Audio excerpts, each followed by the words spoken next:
అండి ఈరోజు మటను పందిరి చిక్కుడుకాయల ఇవ్వండి పందిరి చిక్కుడుకాయల గింజలు మటన్ చేస్తున్నానండి ఈరోజు నేను. తర్వాత కొంచెం ఎర్రగడ్డ వేయాలండి దీంట్లో. స్టవ్ మీద పెట్టానండి. కొంచెం పసుపు పొడి వేస్తున్నానండి. పందిరి చిక్కుడుకాయలు కూడా వేస్తున్నానండి దీంట్లో. కొంచెం వాటర్ వేసానండి. ఇది 3 విజిల్ రావాలండి. ఇది విజిల్ రావాలండి. ఇదండి మటను పందిరి చిక్కుడుకాయల గింజలు మటన్ ఉడికిపోయిందండి. 4 విజిల్ పెట్టేశాను. ఎర్రగడ్డ పచ్చిమిర్చి వేస్తున్నానండి. వేగాల మసాలా వేస్తున్నాను. మసాలా కూడా కొంచెం వేగాలండి. పుదీనా కొత్తిమీర వేస్తున్నానండి. కారపొడి వేస్తున్నానండి.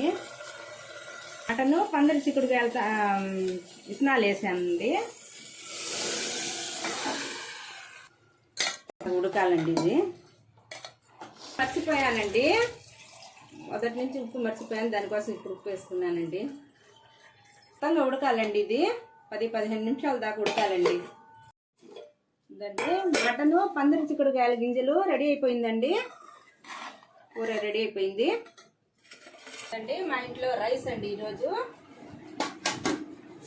మటను పందిరి చిక్కుడుకాయల కూర అండి. తర్వాత బిర్యానీ అండి. తర్వాత గోంగూర అండి.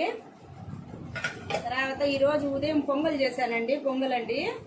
చికెన్ ఫ్రై అండి.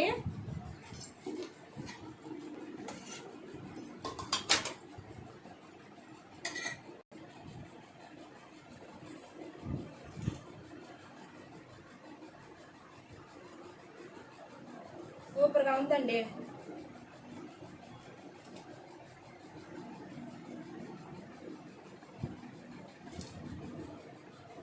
ఇష్టపడితే ఒక లైక్ చేయండి, షేర్ చేయండి, సబ్స్క్రైబ్ చేయండి.